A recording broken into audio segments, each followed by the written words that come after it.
मैं मानता हूँ कि भारत पर टैरिफ लगाने का अमेरिका का फैसला सही है। रूस के साथ व्यापार करने वालों पर पाबंदियां लगाना जरूरी है।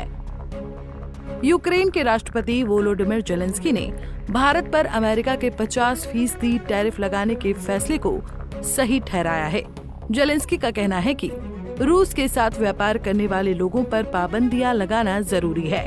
वो इससे पहले भी कई मौकों पर कह चुके हैं कि रूस तेल और गैस बेचकर युद्ध के लिए पैसे जुटा रहा है।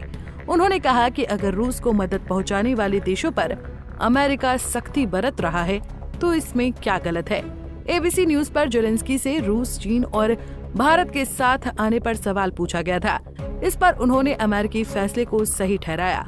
जेलेंस्की से पूछा गया था कि एससीओ शिखर सम्मेलन में भारत, चीन और रूस साथ नजर आए।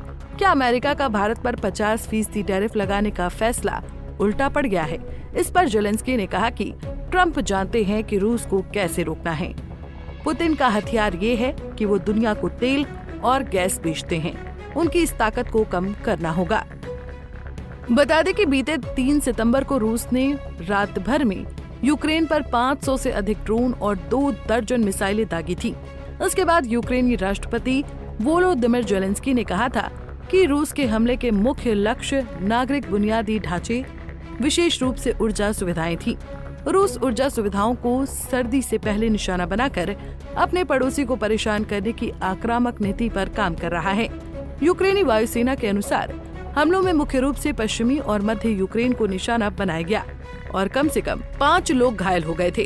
अमेरिकी राष्ट्रपति डोनाल्ड ट्रंप द्वारा लड़ाई रोकने के प्रयासों के बावजूद हाल के महीनों में नागरिक क्षेत्रों पर रूसी हवाई हमले तथा 1000 किलोमीटर की अग्रिम पंक्ति में यूक्रेनी सुरक्षा को ध्वस्त करने के रूसी सेना के प्रयासों में कमी आई है।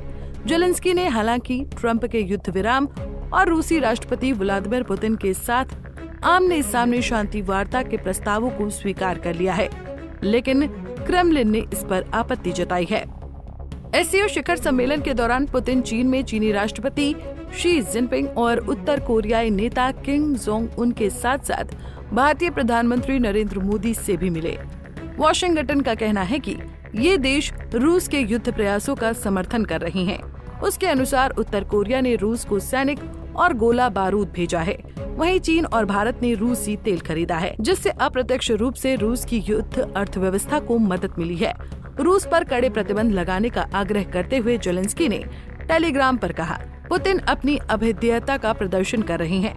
उन्होंने कहा, केवल पर्याप्त दबाव की कमी, विशेषकर युद्ध अर्थव्यवस्था पर ही रूस को इस आक्रामकता को जारी रखने के लिए प्रेरित करती है। फिलहाल पश्चिम की लाख कोशिश के बावजूद रूस और यूक्रेन का युद्ध थमने का नाम नहीं ले रहा है।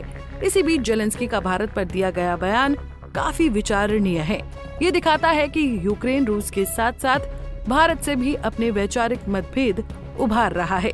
Bureau report, Punjab Kesari TV. हमसे जुड़े रहने के लिए हमारे YouTube चैनल को सब्सक्राइब करें और नई वीडियो की नोटिफिकेशन के लिए बेल आइकॉन को दबाएं।